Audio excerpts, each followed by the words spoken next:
So hello everyone, welcome back to the vision academy. तो कैसे आप सब? मैं आशा करता हूं कि आप लोग मस्त होंगे, स्वस्थ होंगे और अच्छे से पढ़ाई कर रहे होंगे। आज हम लोग बेसिक इंग्लिश जो पढ़ रहे थे उसी में आज हम लोग अब टेंस पढ़ेंगे, जो कि सबसे इंपॉर्टेंट पार्ट होने वाला है बेसिक इंग्लिश का। अब यहाँ से एक ऐसे लेवल की तरफ हम लोग मूव करेंगे जो कि आपकी अंडरस्टैंडिंग और इंग्लिश को समझने और लिखने का तरीका अब यहाँ से आपको मालूम होगा। जहाँ से कि किस तरह से किसी भी अंग्रेजी के सेंटेंस को या फिर हम लोग जब बुक पढ़ते हैं तो वहाँ पे वो चीज़ों के बारे में किस तरह से टाइम के बारे में बात होती है और कोई भी काम जो होता है वो किस तरह से उसमें दिखाया जाता है। तो टेंस सबसे इंपॉर्टेंट, या फिर बोल सकते हैं कि इंग्लिश का समझो ये एक हार्ट की तरह काम करता है, या फिर इसको बोल सकते हैं टेंस क्या है, इंग्लिश का बैकबोन है। तो चलिए टेंस को ऐसे तरीके से पढ़ेंगे जो कि एक बार अगर आप मेरे से टेंस पढ़ लेते हैं तो फिर कभी भी आपको टेंस में कहीं भी कोई भी दिक्कत नहीं आने वाली है। तो चलिए हम लोग टेंस पढ़ेंगे आज। पहले सबसे पहले इस टेंस का, जिसको कि हम लोग काल बोलते हैं, क्या बोलते हैं? काल बोलते हैं। टेंस को हिंदी में क्या बोलते हैं? काल बोलते हैं। सबसे पहले इसका हम लोग पोस्टमार्टम कर लेते हैं कि टेंस होता क्या, या फिर ये जो टेंस बना है वो किन किन चीजों से मिल करके बना है। पहले इन चीजों को देख लेते हैं। नहीं, ये जो टेंस है सिर्फ दो चीजों का खेल है, या तो टाइम और वर्क। टाइम और वर्क, ये जो टेंस है ये हमारा दो चीजों से समझो मिल करके बना है। एक है टाइम, क्या है? टाइम, जिसको कि हम लोग समय बोलते हैं। क्या बोलते हैं? समय। दूसरा जो इसमें काम आता है वो हो जाएगा हमारा वर्क। क्या हो जाएगा? वर्क, जिसको कि हम लोग क्या बोलते हैं हिंदी में? कार्य। क्या बोलते हैं? कार्य। टेंस में हम लोग यही दो चीजों के बारे में पढ़ते हैं, या तो काम के बारे में या फिर समय के बारे में। मतलब ये जो टेंस समझो बना है वो वर्क और टाइम से मिल करके हमारा टेंस या फिर काल, जिसको कि उर्दू में आप लोग जमाना भी बोलते हैं। नहीं, अब अच्छा, टाइम क्या हो सकता है? अब इसको हम थोड़ा सा धीरे धीरे इसको थोड़ा सा कैटेगराइज करने की कोशिश करते हैं, इसको बांटते हैं कि टाइम क्या होता है और वर्क क्या होता है। वर्क और टाइम के बेसिस पे हम लोग टेंस को थोड़ा सा आगे बढ़ाते हैं। अच्छा, टाइम क्या होता है? जैसे कि आप लोगों को पता होगा, जो बीत गया, नहीं, जो बीत गया उसको हम लोग क्या बोलते हैं? पास्ट। जो अभी चल रहा है उसको प्रेजेंट बोलते हैं, और जो आएगा मतलब आने वाला उसको हम लोग क्या बोलते हैं? फ्यूचर। टाइम सिर्फ तीन होता है। पहला क्या हो जाएगा हमारा? पास्ट हो जाएगा। क्या हो जाएगा? पास्ट। मतलब जो चीज बीत गया, नहीं, जो चीज बीत गया उसको हम लोग क्या बोलते हैं? वो पास्ट की बातें थी। नहीं, अच्छा, अभी जो फिलहाल चल रहा है उसको हम लोग क्या बोलते हैं? प्रेजेंट। क्या बोलते हैं? प्रेजेंट बोलते हैं।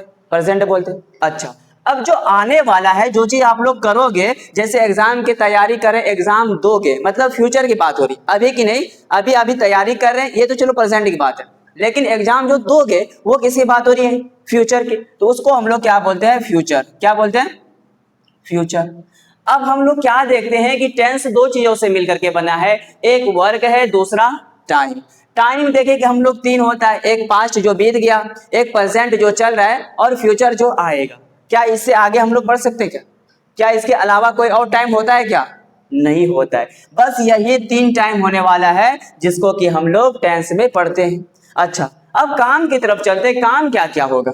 टाइम तो हमको पता चल गया कि क्या होने वाला है, पास्ट, प्रेजेंट, फ्यूचर। जो बीत गया उसकी बात करते हैं हम लोग पास्ट टेंस में, जो प्रेजेंट में चल रहा है हाल में उसकी बात करते हैं प्रेजेंट टेंस में, और जो फ्यूचर में होगा उसके बारे में हम लोग बात करते हैं फ्यूचर टेंस में।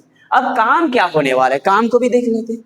नहीं, अब काम को भी देख लेते हैं। जैसे काम क्या होगा? कोई काम होता है सिंपली चल रहा है, जैसे बोलते हैं हम लोग पढ़ते हैं, मतलब इससे कुछ पता नहीं चल रहा है, जिसको कि हम लोग सिंपल या फिर इंडेफिनिट बोलते हैं। क्या बोलते हैं? सिंपल, या इसी को हम लोग इंडेफिनिट बोलते हैं। क्या बोलते हैं? सिंपल, या फिर इसी को हम लोग इंडेफिनिट बोलते हैं। नहीं, अच्छा, दूसरा क्या होगा? जैसे कोई काम चल रहा है, अभी हम लोग पढ़ाई कर रहे हैं, नहीं, या फिर अभी मैं पढ़ा रहा हूं, ये काम क्या है? अभी पढ़ाई का काम क्या है? जारी है, उसको हम लोग क्या बोलते हैं? मतलब कंटिन्यू है। अब कंटिन्यूअस से क्या समझ में आता है कि कॉन्टिन्यूअस भी होगा, एक क्या होगा? कॉन्टिन्यूअस भी होगा। अच्छा, ये तो दो हमारा काम हो गया, सिंपल हो गया जिसको कि इंडेफिनिट बोलते हैं, कॉन्टिन्यूअस। क्या तीसरा भी हो सकता है? मतलब कोई काम जारी है वो तो पूरा होना है। अगर कोई काम पूरा हो जाता है तो उसको क्या बोल देते हैं हम लोग? वो परफेक्टली पूरा हो चुका है। क्या हो चुका है? परफेक्ट। क्या बोल देते हैं? परफेक्ट। अच्छा, अब कोई काम देखोगे किसी समय में शुरू हुआ था और वो अभी भी जारी है, जैसे हम लोग 1 मंथ से बेसिक इंग्लिश पढ़ रहे हैं लेकिन अभी पूरा नहीं हुआ है, वो अभी भी क्या है, जारी है। परफेक्ट में हम उसके बारे में बात करते हैं जो कि पूरा हो चुका है, मतलब फिलहाल जो चीज पूरा हो चुका है। जैसे हम लोग क्या करें, हाल में जो चीज पूरा हो चुका है उसको हम लोग क्या बोलते हैं, परफेक्ट। अच्छा, अब आगे आ जाता है हम लोगों का परफेक्ट कॉन्टिन्यूअस। क्या आता है, परफेक्ट कॉन्टिन्यूअस। Perfect continuous. अब हम लोग क्या देखते हैं कि टेंस 2 चीजों से मिलकर के बना है, एक है टाइम, दूसरा है वर्क। क्या है, एक है टाइम, दूसरा है वर्क। अच्छा, टाइम तो हमको 3 मिल गया, एक पास्ट मिला, एक प्रेजेंट और एक फ्यूचर। मतलब जो चीज बीत गया उसके बारे में बात करेंगे तो हम लोग किस टेंस में, पास्ट में। जो अभी चल रहा है अगर इसकी बात करना है, प्रेजेंट की मतलब हाल की बात करना है तो हम लोग प्रेजेंट टेंस में बात करेंगे, और फ्यूचर की बात करना होगा तो हम लोग फ्यूचर में चले जाएंगे। उसके बाद देखिए वर्क, जिसको कार्य, काम कैसे होता है। जैसे कोई सिंपल या फिर इंडेफिनिट मतलब कोई काम करते हैं, इससे हमको पूरा उस काम के बारे में पता नहीं, फिर सिंपली हाँ कोई काम करते हैं। और ज्यादातर हम लोग प्रेजेंट या सिंपल टेंस या फिर इंडेफिनिट का जो इस्तेमाल करते हैं वो हैबिट बताने के लिए या फिर अपनी आदतों को बताने के लिए हम लोग अक्सर सिंपल टेंस या फिर इंडेफिनिट का इस्तेमाल करते हैं। दूसरा वाला कॉन्टिन्यूअस, मतलब कोई काम जारी है। क्या है वो, जारी है, उसको हम लोग पढ़ते हैं कॉन्टिन्यूअस में। कोई काम पूरा हो चुका है उसको पढ़ते हैं हम लोग परफेक्ट टेंस में। और जो काम किसी टाइम में शुरू हुआ है वो अभी भी जारी है उसको पढ़ते हैं हम लोग परफेक्ट कॉन्टिन्यूअस में। अच्छा, एक चीज, अगर हमको टाइम का पता करना होगा तो क्या हम लोग कोई ऐसी चीज करें जिससे कि हम लोग टाइम के बारे में तो पता कर सकते हैं, आसानी से टाइम के बारे में पता कर सकते हैं। चलिए इसका पहले थोड़ा सा कुछ इलाज कर लेते हैं। किसका, पास्ट का। टाइम के बारे में पता लगाना है तो ये 4 चीजों को याद करना। जैसे जब कभी भी क्या मिल जाए, डिड, या फिर मिल जाए हैड, या फिर मिल जाए वाज, या फिर मिल जाए वर। अब देखो ये चारों से कहीं भी अगर आपको मुलाकात हो जाती है तो समझ लेना वो कब की बात करेगा, पास्ट की। समझो ये उसका रामबाण दवा यही है, अगर इस चारों का चेहरा याद हो गया तो टाइम को पता करने में कोई भी परेशानी नहीं होने वाला है। ये चारों जहां कहीं भी मिल जाए तो समझ लेना ये किसकी बात करेगा, पास्ट की। या समझो ये चारों जो है एक ऐसे स्कूल का बच्चा है जिसके कि ये चारों एक ही स्कूल में पढ़ता है। किस स्कूल में, समझ लो ये पास्ट के स्कूल में पढ़ता है। किस स्कूल में, पास्ट के स्कूल में पढ़ता है। नहीं, अब अगर कोई भी, अब देखो यहाँ पे क्या है कि पास्ट मतलब ये चारों को देख करके हम टाइम का पता लगा सकते हैं। ये चारों कहीं भी मिल जाए तो समझ लेना वहां पास्ट टेंस। टाइम क्या होगा, पास्ट, यानी जो चीज बीत गया है उस चीज के बारे में बात करेगा ये चारों को देख करके। अच्छा, क्या इसी तरह से हम लोग प्रेजेंट का भी कुछ देख लेते क्या, हाँ क्यों नहीं। सबसे पहले देखेंगे डज, या फिर डू, या फिर डज, मिल जाए इज, या फिर मिल जाए एम, या मिल जाए आर, या फिर मिल जाए हैज, या फिर मिल जाए हैव।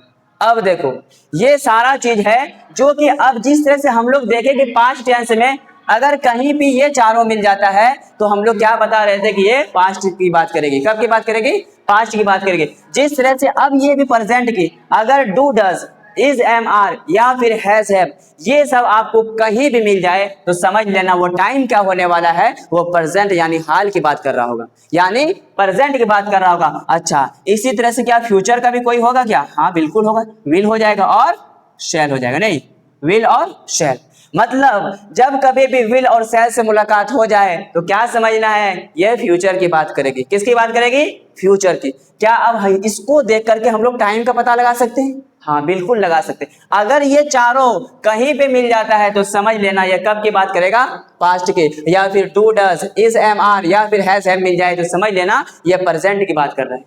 क्या करेगा, प्रेजेंट की बात। इसी तरह से जब कभी विल या शैल मिल जाए तो समझ लेना ये फ्यूचर की बात करेगा। क्या हम लोग इसको देख करके टाइम का पता लगा सकते हैं, बिल्कुल लगा सकते। जैसे किसी स्कूल का ड्रेस, जैसे हमारे झारखंड का जो स्कूल है वहां पे देखना कि मिडिल स्कूल में ग्रीन शर्ट ड्रेस चलता है, नहीं ग्रीन पैंट और शर्ट है। अब उस ड्रेस में हमको जितना भी बच्चा मिल जाएगा कहीं पे मिल जाए, क्या हम उसके बारे में पता नहीं कर सकते कि ये मिडिल स्कूल का बच्चा है। इसी तरह से +2 स्कूल में जैसे यहाँ का क्या है पिंक और ब्लैक है। अब उस ड्रेस में कोई भी बच्चा मिल जाएगा तो हम क्या पता नहीं कर सकते वो +2 स्कूल का बच्चा है। तो इसी तरह से इस सब को देख करके हम लोग आसानी से पता कर सकते हैं कि वो कब की बात कर रहा है, वो पास्ट की बात कर रहा है। जब कभी डिड, हैड, वाज, वर इन सब से कहीं भी आपको मुलाकात हो जाए तो समझ लेना ये पास्ट टेंस की बात कर रहा है। किस टेंस की? Past tense. अच्छा, अब जब डू, डज या फिर इज, एम, आर या फिर हैज, हैव मिल जाए तो समझ लेना वो कब की बात कर रहा है, प्रेजेंट की बात कर रहे हैं। और जब कभी भी विल, शैल मिल जाए तो समझ लेना फ्यूचर की बात कर रहे हैं। इतना से हम लोग क्या कर सकते हैं, टाइम का पता आसानी से लगा सकते हैं। इसमें कुछ नहीं होगा, बस हैव बीन लगेगा। अब देखो हम लोग क्या करते हैं, अब थोड़ा सा इधर चलते हैं। किधर चलते हैं? जैसे एक चीज और याद रखना, जैसे हम लोग पढ़ते हैं मेन वर्ब की 5 फॉर्म होती है। कितना होती है? मेन वर्ब के 5 फॉर्म होती है। नहीं, कितना फॉर्म? जैसे MV1, MV2, MV3, MV4, MV5 इस तरह से आप लोगों ने देखा होगा, या फिर जो हम लोग ट्रांसलेशन की किताब पढ़ते हैं उसके लास्ट पेज में देखना इस तरह से मेन वर्ब के 4th फॉर्म तक दिया हुआ रहता है। अच्छा, उसका इस्तेमाल कहाँ होता है उस चीज को देख लेते हैं कि उसका इस्तेमाल कहाँ होता है, उस चीज को देख लेते हैं। सब जब कभी भी मेन वर्ब कि 4th फॉर्म रहे यानी ING वाला, वो कॉन्टिन्यूअस में हमेशा इस्तेमाल होता है। किसका? MV4 बोल दो। या फिर अगर MV4 नहीं बोलना है तो हम लोग क्या करेंगे, मेन वर्ब की 1st फॉर्म के साथ ING जोड़ देते। मतलब अगर आपको बेस फॉर्म याद है तो हम लोग उसका अच्छे से पोस्टमार्टम करके उसको इस्तेमाल कर सकते हैं। और जब कभी भी परफेक्ट, कब परफेक्ट की बात होगी तो हमेशा किसकी बात होगी? MV3 की। किसकी बात होगी? MV3 की बात होगी। अब उसके बाद थोड़ा सा देख लेते हैं आगे, अब इसका क्या इलाज होने वाला है। अब इसको देख लेते हैं थोड़ा सा कि किस तरह से हम लोग, ये तो अभी देखें कि पास्ट होता है और ये भला बताए कि अगर ये सब कहीं मिल जाए आपको तो समझ लेना कि वो किसकी बात करेगी, पास्ट की। और ये सब do, does, is, am, are या फिर हैज, हैव मिल जाए तो समझ लेना वो किसकी बात करेगी, वो करेगी प्रेजेंट की। या फिर विल या शैल मिल जाए तो समझ लेना वो कब की बात करेगी, फ्यूचर की। अच्छा, अब हम लोग काम देखे, टाइम देखे कितना होता है 3, काम देखे कितना होता है 4। अच्छा, अब यहाँ पे देखते हैं कि काम कितना कितना। अब ये भी याद रख लेना, इसके साथ ही साथ क्या याद रखोगे कि जब कभी भी हम लोग पढ़ते हैं टेंस तो 1 का 4 काम, यानी कि कोई काम जो हो रहा है वो पास्ट में भी सिंपल होगा। क्या होगा? पास्ट में भी सिंपल होगा। क्या हो सकता है? पास्ट में भी कॉन्टिन्यूअस होगा नहीं, और पास्ट में भी परफेक्ट होगा नहीं, और पास्ट में भी परफेक्ट कॉन्टिन्यूअस होगा। मतलब पास्ट में भी ये चारों काम होने वाला है। कौन? सिंपल होगा, कॉन्टिन्यूअस होगा, परफेक्ट होगा और परफेक्ट कॉन्टिन्यूअस पास्ट का होगा। इसी तरह से प्रेजेंट का भी सिंपल होगा नहीं, प्रेजेंट का भी कॉन्टिन्यूअस होगा नहीं, प्रेजेंट का भी परफेक्ट होगा और प्रेजेंट का भी परफेक्ट कॉन्टिन्यूअस होगा। मतलब ये जो टाइम है, इन तीनों टाइम का ये चारों काम होने वाला है। यानी कि पास्ट का भी सिंपल होगा, पास्ट का भी कॉन्टिन्यूअस होगा, पास्ट का भी परफेक्ट होगा और पास्ट का भी परफेक्ट कॉन्टिन्यूअस होगा। इसी तरह से प्रेजेंट का भी सिंपल होगा, प्रेजेंट का भी कॉन्टिन्यूअस होगा और प्रेजेंट का भी परफेक्ट होगा और प्रेजेंट का भी परफेक्ट कॉन्टिन्यूअस होगा। तो मतलब ये चारों का चारों काम होने, या इसी तरह से फ्यूचर का भी चारों काम होगा नहीं। अब चलते हम लोग धीरे धीरे से इसका स्ट्रक्चर की तरफ चलते हैं। अब एक टाइम को उठा करके अब उसका थोड़ा सा पोस्टमार्टम करते हैं और उसको सेंटेंस हमको कैसे बनाए। असल चीज तो वहां है, ये सब थे हम लोगों को सीखने का चीज कि किस तरह से टेंस बना है। और टेंस में हम पढ़ते किसके बारे में, ये सारा चीज था नहीं। अब एक और से हम लोग एक किसी टाइम को उठाते हैं और उसका एक एक करके काम को पढ़ते हैं। क्या करते हैं? एक एक करके उसका काम को पढ़ते हैं नहीं। अच्छा, चलिए अब चलते हैं। सबसे पहले हम लोग कोई एक टेंस उठा लेते हैं। क्या उठाएं? चलो सबसे पहले अभी जो चल रहा है उसी को उठाते हैं। नहीं, सबसे पहले हम लोग पढ़ेंगे प्रेजेंट टेंस। क्या पढ़ेंगे? Present tense. क्या पढ़ेंगे? प्रेजेंट टेंस पढ़ेंगे नहीं। अच्छा, प्रेजेंट टेंस। और प्रेजेंट में भी देखे थे हम लोग 4 काम, यानी कि प्रेजेंट टेंस में भी सिंपल होगा, कॉन्टिन्यूअस होगा, परफेक्ट होगा और परफेक्ट कॉन्टिन्यूअस। अब हम लोग स्टार्ट करते हैं। प्रेजेंट टेंस का हम लोग पढ़ेंगे प्रेजेंट सिंपल टेंस। क्या पढ़ेंगे? प्रेजेंट सिंपल टेंस पढ़ेंगे नहीं। इसका अब हम लोग सेंटेंस मेकिंग स्ट्रक्चर को थोड़ा सा देख लेते हैं। क्या करते हैं? थोड़ा सा सेंटेंस मेकिंग स्ट्रक्चर को देख लेते हैं।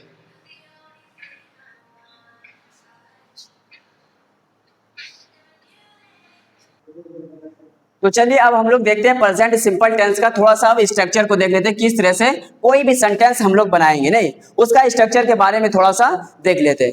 अच्छा, चलिए अब सबसे पहले एक चीज याद रखना कि हम लोगों ने एक चीज ये भी देखा था कि प्रेजेंट टेंस की जब भी बात होगी तो वहां पे या तो do does is am are या फिर हैज एम, उस पांचों के अलावा हम लोग किसी की ओर नहीं देखते, प्रेजेंट टेंस की बात कर रहे हैं। अब हम लोग पढ़ रहे हैं प्रेजेंट सिंपल टेंस। क्या पढ़ रहे हैं? प्रेजेंट सिंपल टेंस, इसी को इंडेफिनिट बोलते हैं, कंफ्यूज नहीं होना है। अब सबसे पहले जब कभी भी प्रेजेंट सिंपल टेंस की बात होगी तो दो चीज याद रखना कि हेल्पिंग वर्ब कभी भी, अगर प्रेजेंट सिंपल टेंस की बात होगी तो हेल्पिंग वर्ब क्या इस्तेमाल करोगे? हेल्पिंग वर्ब इस्तेमाल करना है हमको डू, डू या फिर डज, डू फिर या तो डज। मतलब जब कभी भी प्रेजेंट सिंपल बोलो या फिर प्रेजेंट इंडेफिनिट बोलो, जब कभी भी इन दोनों की बात होगी, मतलब प्रेजेंट सिंपल टेंस की बात होगी, तो समझ लेना डू और डज के अलावा हमको किसी की ओर नहीं देखना है। क्या नहीं करना है? किसी की ओर नहीं देखना है। अब चलते हम लोग सबसे पहले सेंटेंस जो पढ़ेंगे वो पढ़ेंगे अफर्मेटिव। क्या पढ़ेंगे? अफर्मेटिव। अच्छा, इसका स्ट्रक्चर क्या होने वाला है या फिर बोल सकते हैं इसका फॉर्मूला क्या होने वाला है? सबसे पहले हम लोग लाएंगे सब्जेक्ट। क्या लाएंगे? सब्जेक्ट। जब कभी भी हम लोग कोई भी सेंटेंस अंग्रेजी में बनाते हैं तो सबसे पहले हम लोग सब्जेक्ट लाते हैं, नहीं उसके बाद वर्ब लाते हैं। क्या लाते हैं? वर्ब, उसके बाद ऑब्जेक्ट। ये होता है एक बेसिक सा समझो स्ट्रक्चर के, इसी के ऊपर मतलब ये सबसे बेसिक वाला स्ट्रक्चर हुआ, यहाँ से हम लोग सेंटेंस, कोई भी सेंटेंस को बनाना शुरू करते हैं। लेकिन अब हम लोग क्या करें? प्रेजेंट सिंपल टेंस पढ़ रहे हैं, हेल्पिंग वर्ब हमको डू डज इस्तेमाल करना है, और हम लोग प्रेजेंट सिंपल टेंस का अफर्मेटिव पढ़ रहे हैं। नहीं, अफर्मेटिव सबसे पहले सब्जेक्ट, उसके बाद लाएंगे हम लोग मैन वर्ब की फर्स्ट फॉर्म। क्या लाएंगे? मैन वर्ब की फर्स्ट फॉर्म, उसके बाद एस या फिर E S plus object, plus object. अच्छा, आप लोगों ने अब यहाँ पे सोचा होगा कि यहाँ पे मैन वर्ब की फर्स्ट फॉर्म क्यों लाए?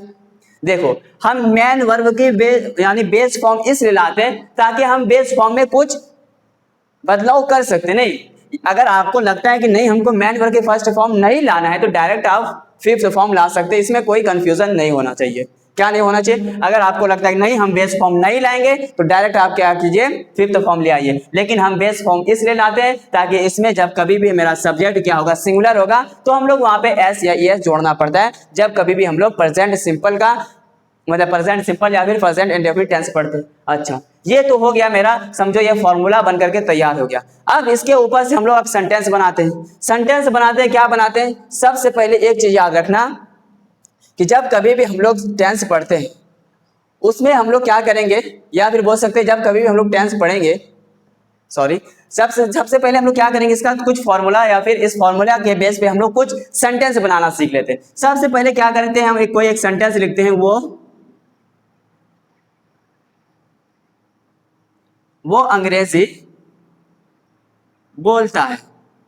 नहीं, अब ये देखो मेरे पास एक हिंदी का सेंटेंस, अब यहाँ पे हमको यही वाला फॉर्मूला के बेस पे ये वाला सेंटेंस बनाना है। जब कभी भी इस तरह से सेंटेंस बनाओगे कभी भी आपका कोई भी गलती, कोई भी एरर नहीं आने वाला है। सबसे पहले किसकी बात होगी? सब्जेक्ट। सब्जेक्ट मेरा क्या है? वो के लिए क्या लगा दे? ही लगा दिए। उसके बाद मेरे पास आना है कहाँ? मैन वर्ब की फर्स्ट फॉर्म। क्या लाना है? मैन वर्ब की फर्स्ट फॉर्म, बोलना। ये क्या है? मेरा वर्ब है। बोलना का इंग्लिश मतलब बोलना को हम लोग इंग्लिश में क्या बोलते हैं? स्पीक। लिख दिए स्पीक, स्पीक लिख दिए। उसके बाद एस या ई एस। अब ये चीज हमेशा याद रखना कि जब कभी भी प्रेजेंट सिंपल या फिर प्रेजेंट इंडेफिनिट टेंस पढ़ते हैं तो हम लोग मैन वर्ब के फर्स्ट फॉर्म के साथ एस या ई एस तब लगाते हैं जब मेरा सब्जेक्ट क्या हो? सिंगुलर। मेरा सब्जेक्ट क्या हो? सिंगुलर हो। अब जिसको नहीं समझ में आता है थर्ड पर्सन में सिंगुलर क्या होता है, तो बस ये चीज याद रख लो, क्या ही होगा, शी, इट, या फिर क्या होगा? कोई सिंगल नेम। क्या होगा? Single name. जब कभी अगर थर्ड पर्सन में सिंगुलर जिसको याद नहीं रहता है उसके लिए ये चीज है कि वो क्या करेगा? अगर ये सब मतलब या तो ही, शी, इट या फिर सिंगुलर नाउन रहता है तो जब मेरा थर्ड पर्सन में सिंगुलर या फिर सिंगुलर रहता है मेरा सब्जेक्ट, तब हम लोग इसका इस्तेमाल करते हैं, नहीं तो हम लोग आगे बढ़ जाते। तो मेरा सब्जेक्ट देखो उसमें से कोई मैच कर रहा है क्या? हाँ मैच कर रहा ही है। तो अब क्या करेंगे? हमको यहाँ पे एस या ई एस लगाना होगा, तो हम लोग एस लगा देते हैं। उसके बाद आगे बढ़ जाते हैं। आगे की तरफ क्या है मेरे पास? ऑब्जेक्ट है। क्या है? ऑब्जेक्ट। अब ऑब्जेक्ट लगा दिए, मतलब ऑब्जेक्ट क्या है मेरा? यहाँ पे इंग्लिश है तो इंग्लिश लगा देते हैं। क्या लगा देते हैं? इंग्लिश लगा देते हैं। अब ये मेरा सेंटेंस बन करके तैयार हो गया। अच्छा, ये तो मेरे पास सिंगुलर। अगर इसी तरह से बोलेगा कि मैं अंग्रेजी बोलता हूं तो क्या हो जाएगा? I speak speak English, I speak English. अब बोलोगे कि यहाँ एस या एस क्यों नहीं लगाए? देखो यहाँ पे एस या एस इसलिए नहीं लगाए क्योंकि मेरे पास सब्जेक्ट क्या है, सिंगुलर नहीं है। क्या नहीं है? सिंगुलर नहीं है। हम लोग थर्ड पर्सन में सिंगुलर रहता है तभी वहां पे एस या एस लगाते हैं, वो भी किसके, मेन वर्ब की फर्स्ट फॉर्म के साथ एस या एस जोड़ते हैं जब मेरा सब्जेक्ट क्या रहेगा, सिंगुलर रहेगा। इतना क्लियर है। अब इसी में एक दूसरा हम लोग सेंटेंस का स्ट्रक्चर देखते हैं, वो देखेंगे निगेटिव। किसका देखेंगे? निगेटिव। अब निगेटिव में क्या करना होता है, सबसे पहले वही सब्जेक्ट ले आओ, उसके बाद हम लोग देखेंगे कि, और ये चीज भी याद रखना कि सिर्फ अफर्मेटिव में ही डू डज का इस्तेमाल नहीं होता है। जैसे हम लोग निगेटिव सेंटेंस पढ़ते हैं वहां पे फिर डू डज का इस्तेमाल हो जाता है। तो हम लोग क्या देखें कि हेल्पिंग वर्ब हमको क्या इस्तेमाल करना है, डू डज इस्तेमाल करना है। क्या करना है? Do does. तो सब्जेक्ट के बाद हम लोग ले आते हैं हेल्पिंग वर्ब, हमारे पास वही दो ऑप्शन है, उन दोनों को ले आते हैं उठा करके, डू या फिर डज नहीं। अब उसके बाद आगे बढ़ जाते हैं, आगे बढ़ के क्या लगाएंगे हम लोग, मैन वर्ब की फर्स्ट फॉर्म, उसके बाद क्या लगा देंगे, ऑब्जेक्ट। ये हो गया मेरा दूसरा सूत्र बन करके तैयार। अब इसी के ऊपर एक और सेंटेंस बना लेते हैं। अब क्या बोलेगा कि मैं अंग्रेजी नहीं बोलता। क्या हो जाएगा? मैं अंग्रेजी नहीं बोलता है। इसको नोट डाउन करते जाना है ताकि आपको समझने में आसानी हो। अब देखो इसी सेंटेंस को थोड़ा सा हम लोग एडिट करें। जैसे बोलेगा मैं अंग्रेजी, या फिर वो अंग्रेजी नहीं बोलता, यहाँ पे सिर्फ नहीं लगा रहे हैं, इसको ध्यान रखना है। अब देखो मेरे पास क्या है, ही लगा दिए। उसके बाद देखो सब्जेक्ट था, ही लगा दिए। उसके बाद क्या, हेल्पिंग वर्ब, डू या डज। अब यहाँ पे इस चीज में बहुत बच्चा कंफ्यूज होता है कि डू किसके साथ लगाएंगे और डज किसके साथ। वही वाला फॉर्मूला फिर से अपनाओ, जब कभी भी थर्ड पर्सन में सिंगुलर मेरा सब्जेक्ट रहेगा उसके साथ हम लोग डज का इस्तेमाल करेंगे, बाकी के साथ हम लोग किसका इस्तेमाल करेंगे, डू का इस्तेमाल करेंगे। तो सबसे पहले अब देखो मेरे पास सब्जेक्ट क्या है, क्या, जिसको थर्ड पर्सन में सिंगुलर नहीं समझ में आता है उसके लिए समझो, इसको याद कर लो भाई, अगर ये चारों मुखड़ा कहीं मिल जाए उसके साथ डज लगा देंगे। नहीं तो डज लगा देते हैं क्योंकि मेरे पास सब्जेक्ट में क्या है, सिंगुलर। सब्जेक्ट मेरा था ही, लगा दिया। उसके बाद यहाँ पे दोनों में से हमको एक चूज करना था, तो मेरे पास सब्जेक्ट के अनुसार हम चूज करेंगे हेल्पिंग वर्ब, डज लगेगा तो डज को लगा देते हैं। क्या करते हैं, डज को लगा देते हैं। डज लगा दिया। उसके बाद आगे बढ़ते हैं। सॉरी यहाँ पे थोड़ा सा फिर से थोड़ा सा मिस्टेक हुआ है, क्योंकि यहाँ पे हम लोग निगेटिव पढ़ रहे हैं और नॉट नहीं लगाए, ये गलत बात हो जाएगा। नहीं, यहाँ पे हम लोग निगेटिव पढ़े और नॉट नहीं लगाए हैं। नॉट प्लस क्या करना है, MV1 कर देना है। उसके बाद क्या कर देना है, ऑब्जेक्ट कर देना है। नहीं, क्योंकि निगेटिव पढ़े और नॉट ही छूट गया था। अब हो जाएगा हमारा यहाँ से कहानी शुरू। अब देखो ये वाला का कहानी खत्म हो गया। उसके बाद निगेटिव पढ़ रहे तो नॉट भी लगा देते हैं। क्या कर देते हैं, नॉट भी लगा देते हैं। अच्छा, नॉट लगा दिए। उसके बाद क्या है मेरे पास, मैन वर्ब की फर्स्ट फॉर्म, बोलना का क्या होता है, स्पीक। क्या होता है, स्पीक होता है। उसके बाद ऑब्जेक्ट क्या है मेरा, इंग्लिश। क्या बन करके तैयार हो गया, एकदम बनेगा। क्योंकि देखो अगर ये वाला फॉर्मूला तुम्हारे दिमाग में रहता है तो कोई भी सेंटेंस, चाहे कितना बड़ा भी सेंटेंस दे दे, हम लोग आसानी से उसको एकदम बेहतरीन तरीके से बिना किसी गलती का बना सकते। तो ये वाला चीज याद रखना, सबसे पहले सब्जेक्ट की ओर जाना है और उसके बाद हेल्पिंग वर्ब। हेल्पिंग वर्ब ये भी बता दिए कि डज का इस्तेमाल कहाँ करना है और डू का इस्तेमाल। डज का इस्तेमाल वही होगा, थर्ड पर्सन में सिंगुलर रहेगा, मेरा सब्जेक्ट तब होगा। अगर जिसको थर्ड पर्सन में सिंगुलर नहीं समझ में आता है वो चारों उधर कॉलमा पे लिखल है, उसको याद कर लेना, ही से इट या फिर कोई सिंगल नेम रहेगा, तभी हम लोग उसके साथ डज का इस्तेमाल करेंगे। अच्छा, इसी को बोलेगा मैं अंग्रेजी नहीं बोलता हूँ, क्या हो जाएगा, I do not speak English हो जाएगा। नहीं, आई डू नॉट स्पीक इंग्लिश हो जाएगा। इसी से बोलेगा मैं अंग्रेजी नहीं समझता हूँ, क्या हो जाएगा, I do not understand English. इस तरह से हम हजारों सेंटेंस आसानी से बना सकते हैं। अब चलते हैं दूसरा, ये तो अफर्मेटिव था, उसके बाद निगेटिव देखे। अब आ जाते हैं इंट्रोगेटिव, जहां पे सवाल किया जाएगा। क्या किया जाएगा, सवाल किया जाएगा। अब देखो जब भी कोई सवाल किया जाता है तो हम लोग क्या करते हैं, सबसे पहले ले आएंगे इनमें से हेल्पिंग वर्ब जो है उसको उठा करके। डू या फिर डज मेरा हेल्पिंग वर्ब है। क्या है, डू या फिर डज मेरा हेल्पिंग वर्ब है। उसके बाद ले आओ सब्जेक्ट। क्या ले आओ, सब्जेक्ट। उसके बाद ले आओ क्या, मैन वर्ब की फर्स्ट फॉर्म। क्या लाना है, मैन वर्ब की फर्स्ट फॉर्म। उसके बाद क्या लाना है, ऑब्जेक्ट। और ये मेरा सूत्र बन करके तैयार हो गया। ये चीज सबको दिमाग में होना चाहिए, तभी आप विदाउट गलती कोई भी सेंटेंस बना सकते हैं। और टेंस में इस तरह से हम लोग पढ़ते जाएंगे ताकि जैसे आपका सारा टेंस कंप्लीट हो जाएगा उस दिन आपको एहसास होने लगे कि अंग्रेजी या फिर इंग्लिश में मेरा किस तरह से कमांड बनते जा रहा है। अभी तक हम लोग क्या देखे, अब देखते हैं कि इंट्रोगेटिव सेंटेंस है हमारे पास, इसको बनाना कैसे है। अब यहाँ पे था कि वो अंग्रेजी बोलता है। अब यही चीज अगर बोलेंगे क्या वो अंग्रेजी बोलता है, अब ये वाला नहीं को हटाते हैं। हम लोग क्या करते हैं, इसमें भी आप चाहें तो इंट्रोगेटिव में भी नेगेटिव बना सकते हैं, लेकिन अभी उसको नहीं, उसको छोड़ देते, आगे देखते हैं इसको। अब देखो यहाँ पे क्या है कि बोलेंगे क्या, यहाँ जस्ट पहले इसका हम लोग क्या जोड़ देते हैं, क्या। क्या जोड़ देते हैं, क्या वो अंग्रेजी बोलता है। अब देखो क्या करना है, क्या वो अंग्रेजी बोलता है बोल रहा है, तो सबसे पहले मेरे पास क्या है, helping verb, subject, main verb की फर्स्ट फॉर्म, उसके बाद ऑब्जेक्ट। अब देखो बोलेगा क्या वह अंग्रेजी बोलता है, तो क्या हो जाएगा, डज ही, उसके बाद क्या हो जाएगा, मेरे पास क्या था, मैन वर्ब की फर्स्ट में सॉरी हेल्पिंग वर्ब था, सब्जेक्ट भी लगा दिया, उसके बाद मैन वर्ब की फर्स्ट फॉर्म, बोलना का क्या होता है, स्पीक, लगा दिए स्पीक, उसके बाद ऑब्जेक्ट क्या था मेरा, इंग्लिश, तो इंग्लिश भी लगा दिए। तो ये हो गया हमारा बन करके तैयार ये भी सेंटेंस। इसी तरह से बोलेगा क्या मैं अंग्रेजी बोलता हूँ, डू आई स्पीक इंग्लिश, क्या मैं अंग्रेजी समझता हूँ, डू आई अंडरस्टैंड इंग्लिश। इस तरह से हम लोग हजारों सेंटेंस बना सकते हैं, किसके बेस पे, इस वाले फॉर्मूला के बेस पे। इसको ध्यान में रखना है और इसको कॉपी में नोट डाउन करते जाना है। बाकी आपको इसके लिए बहुत सारा प्रैक्टिस के लिए दिया जाएगा, सेंटेंस किस तरह से बनाना है, ठीक है। अब इसी में क्या करना है, एक और होता है डबल इंट्रोगेटिव। और एक चीज ये भी याद रखना कि जब कभी भी हम लोग डबल इंट्रोगेटिव से सवाल किया जाता है, तो वहां पे हम लोगों को जवाब जब देते हैं तो वहां पे हमको रीजन बताना होता है। क्या होता है, रीजन बताना होता है।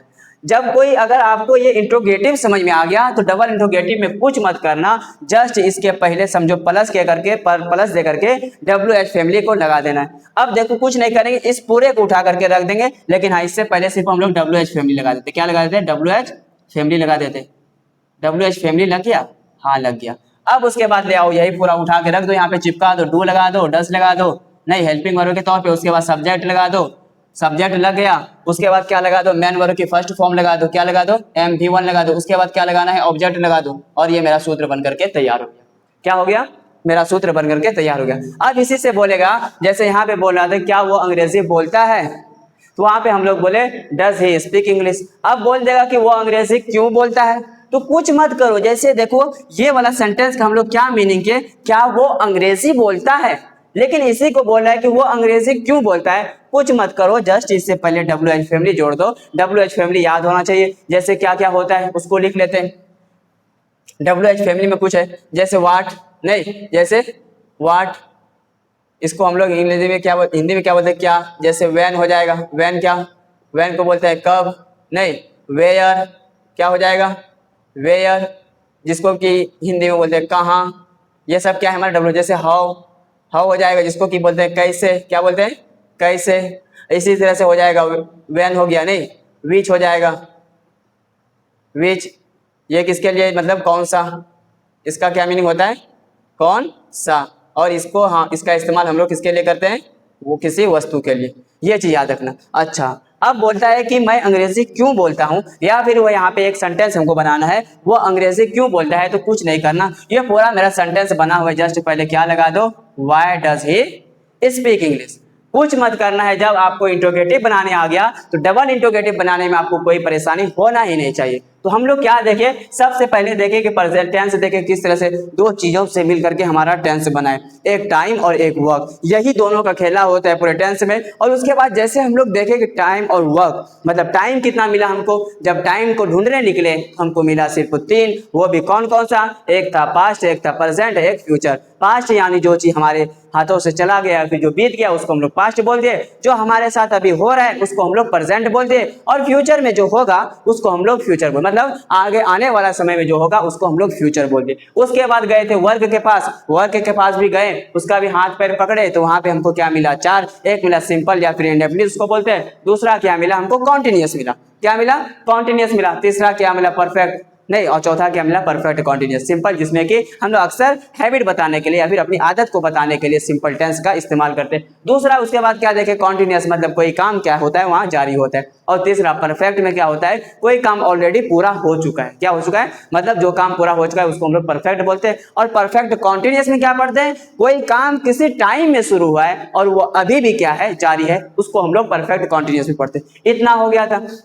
उसके बाद एक टेंस को उठाएं, वो भी प्रेजेंट सिंपल टेंस को, प्रेजेंट टेंस को उठाएं, और सबसे पहले हम लोग पढ़ना शुरू किए present simple tense. Present simple tense पढ़ना शुरू किए, उसमें हम लोग हेल्पिंग वर्ब क्या इस्तेमाल कर रहे हैं, डू डज, यानी कि डू डज। अगर जब कभी भी आपको प्रेजेंट सिंपल की बात करेगी तो डू डज के अलावा आपको किसी की ओर नहीं देखना है, यही डू डज को लेकर के पूरा प्रेजेंट सिंपल टेंस आपको चलना है, और कोई भी रोना धोना नहीं करना है, और किसी की तरफ समझो देखना ही नहीं है, सिर्फ डू डज के अलावा प्रेजेंट सिंपल या फिर प्रेजेंट इंडेफिनिट टेंस में। उसके बाद आ गए थे हम लोग सेंटेंस किस तरह से बनाते हैं। सबसे पहले देखिए अफर्मेटिव, लेकिन अफर्मेटिव बेचारा में डू डज का इस्तेमाल था नहीं, इसलिए हम लोग मैन वर्ब की फर्स्ट फॉर्म के साथ एस या ईएस जोड़े थे, और एस या फिर ईएस वहां जोड़े थे जब मेरा सब्जेक्ट क्या था, थर्ड पर्सन में सिंगुलर था, वहां पे हम लोग सब्जेक्ट के साथ एस या ईएस लगा रहे थे। नहीं, उसके बाद मेरे पास ऑब्जेक्ट था, जैसे यहाँ पे बनाए कि वो अंग्रेजी बोलता है, ही स्पीक्स इंग्लिश, मैं अंग्रेजी बोलता हूँ, आई स्पीक अंग्रेजी, या फिर मैं अंग्रेजी सीखने की कोशिश करता हूँ, I try to understand English. नहीं, इस तरह से हो सकता है, ये हो जाएगा मेरा अफर्मेटिव।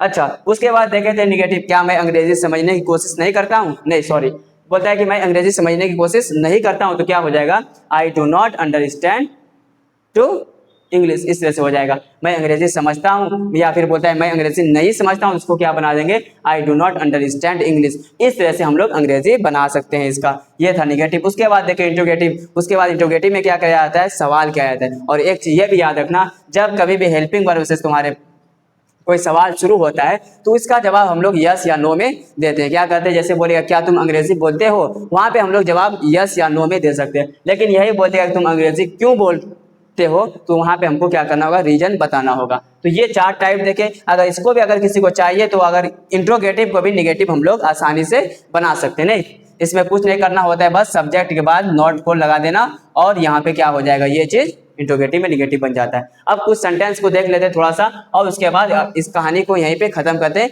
तो ये चार टाइप था हमारे पास किसका, प्रेजेंट सिंपल टेंस का। ये चारों इस सेंटेंस को स्ट्रक्चर देखे, अफर्मेटिव देखे, निगेटिव देखे, इंट्रोगेटिव और डबल इंट्रोगेटिव। अब इससे एक सेंटेंस को, एक ही सेंटेंस को हम 4 से 6 टाइप का बना सकते हैं। जैसे देखते हैं यहाँ पे एक सेंटेंस को लेते हैं, उसको देखना कि किस तरह से हम लोग 6 तरीके से एक सेंटेंस को बना सकते हैं। सबसे पहले हम लोग चलिए एक सेंटेंस किसी को लेते हैं और उसको हम लोग 6 तरीके से बनाएंगे। जैसे क्या हो जाएगा, सबसे पहला तरीका क्या होगा, जैसे बोलेगा कि मैं अंग्रेजी बोलता हूँ, क्या बोलेगा, मैं अंग्रेजी बोलता हूँ, क्या, मैं अंग्रेजी बोलता हूँ। इसका आप कैसे सेंटेंस बनेगा, जैसे मैं अंग्रेजी बोलता हूँ, मार्कर है क्या। अब थोड़ा सा हम लोग देख लेते हैं एक सेंटेंस को किस तरह से बनाते हैं। थोड़ा सा मार्कर का इंक खत्म हो गया है, इसलिए थोड़ा सा हम मार्कर को लेते हैं, उसके बाद बनाते हैं।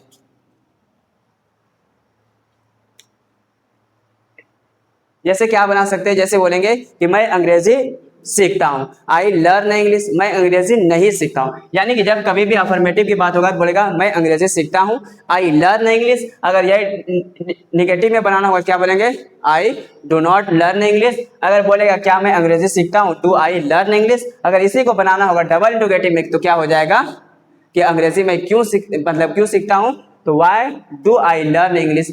इस तरह से हम लोग इसका सेंटेंस का स्ट्रक्चर आसानी से बना सकते हैं। अगर आपको इनसे रिलेटेड कोई भी इशू आता है, कहीं पे भी आपको समझने में दिक्कत होता है, तो आप हमें कमेंट बॉक्स में बताइए, और मेरा ये गारंटी रहेगा अगर आप यहाँ से टेंस पढ़ लेते हैं तो जिंदगी में कभी भी आपको टेंस में कहीं भी भटकना नहीं पड़ेगा और कभी भी कोई कंफ्यूजन नहीं रहने वाला है। इस तरीके से आपको यहाँ पे टेंस हम पढ़ाएंगे। तो बाकी चलिए, ये वीडियो काफी लंबी हो चुकी है, तो आज की क्लास को यहीं पे खत्म करते हैं। अगर आप को ये क्लास अच्छी लगी हो तो आपके दोस्तों तक इसको शेयर करें, बाकी इस चैनल को ज्वाइन कर लें। अगर आप लोग बसंतरा इलाके से हैं और आप आर्ट्स या फिर क्लास नर्सरी से लेकर के 9 तक के तैयारी करना चाहते हैं तो द विजन एकेडमी, जो कि बसंतरा गदालबाग बसंतरा हॉस्पिटल के पास स्थित है, आप यहाँ पे आकर के इसकी तैयारी आसानी से कर सकते हैं ऑफलाइन क्लासेस में। बाकी इसी तरह के मजेदार वीडियो के लिए द विजन एकेडमी चैनल से जुड़े रहिए। तब तक के लिए बाय।